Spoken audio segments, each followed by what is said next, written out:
श्री सद्गुरु महाराज की जय। महाराज की जय। आप लोग बैठ जाइए, अपने अपने जगह पर बैठ जाइए।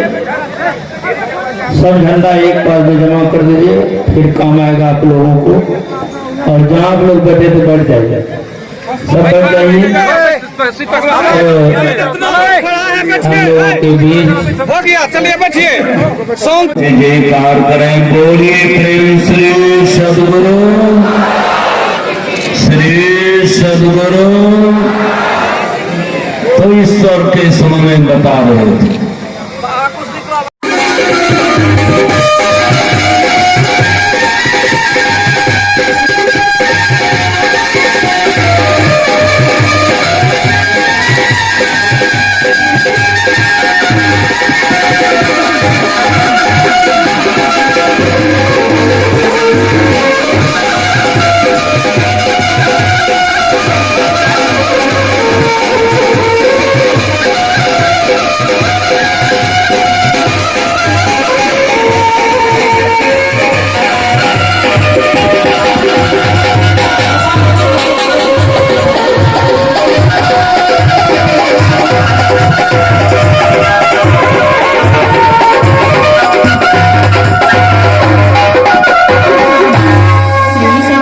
सादर समर्पित वंदनीय साधु समाज,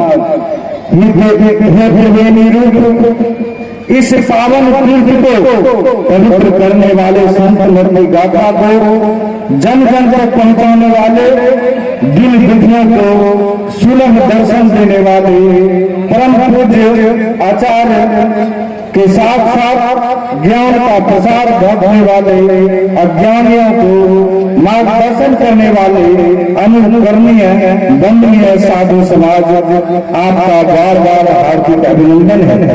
हे समर्पित सत्संग प्रेमी, जो महान होते हैं वे कामना रहित भाव से सदैव दूसरों की भलाई में संलग्न रहा करते हैं, क्योंकि परोपकार के समान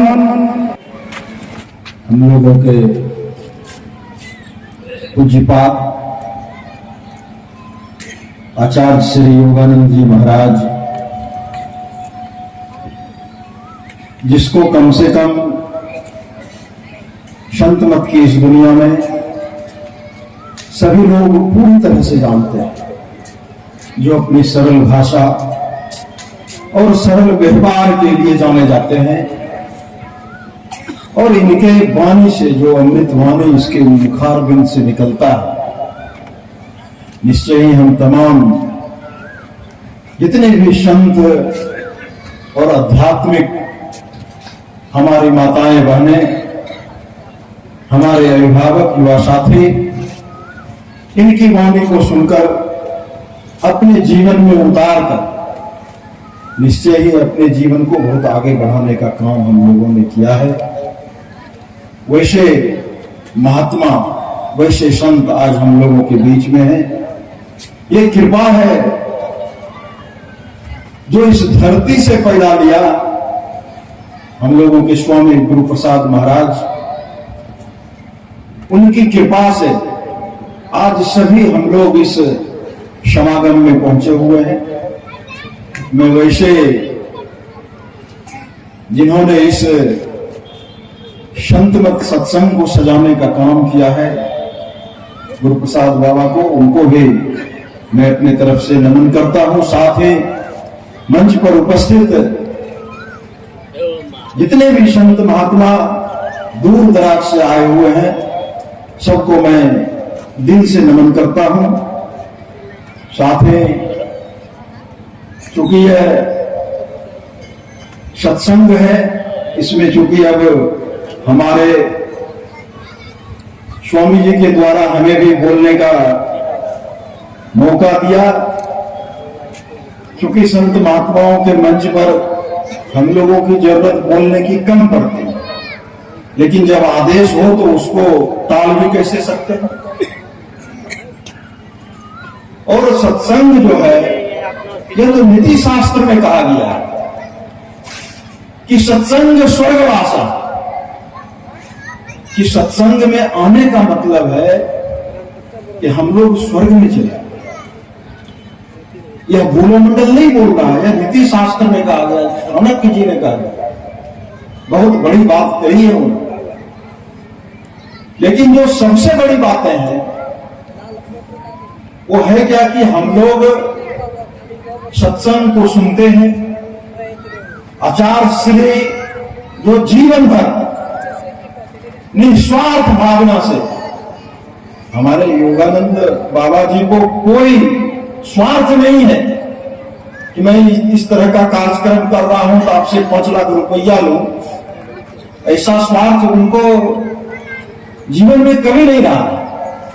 लेकिन इस जगत के कल्याण के लिए, इस जगत का कल्याण कैसे हो, क्योंकि आज का जो वर्तमान परिस्थिति है, चारों तरफ व्यापक रूप से भ्रष्टाचार व्यभिचार फैला हुआ है।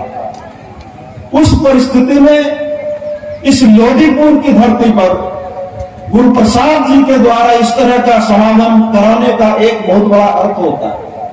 उसमें भी जब हमारे पहुंचे हुए संत महात्मागण, योगानंद बाबा ऐसे संत जब हम लोगों के बीच हो, उनकी वाणी से, उनके मुखार बिंदों से अमृत वाणी की वर्षा यहां पर हो 2 दिनों तक लगातार, तो निश्चय ही हम लोग उसके वाणी को सुनकर, उनके द्वारा जो वक्तव्य कहा जाए, उनको अपने जीवन में हम लोगों को उतारना चाहिए, तभी हमारा जीवन सफल हो सकता है। जिस प्रकार से दवाई, हमें पेट में दर्द है, डॉक्टर से दवाई लिए, जेब में दवाई रख लिए तो पेट दर्द ठीक होगा? नहीं होगा, उसको खाना पड़ा। उसी तरह से आज अगर इस संतमत में आए हुए हैं हम लोग, तो उसको सुनकर अपने जीवन में उतारने की आवश्यकता है। और खासकर वैसे सरल संत जो हम लोगों के बीच के हैं और जीवन में इतनी अनुभव होने का काम किया है इन्होंने, अगर उसके वाणी को हम लोग अपने जीवन में उतार लें तो निश्चित रूप से अपने जीवन के साथ साथ समाज और क्षेत्र और पूरा देश और दुनिया का कल्याण हो सकता है, जो उनकी भी इच्छा है। लगातार आप लोगों के बीच आने का, अपनी बातों को कहने का एकमात्र मकसद यही होता है। अब हम लोग जितने यहां पर संत या धर्म अनुरागी हमारे माताएं,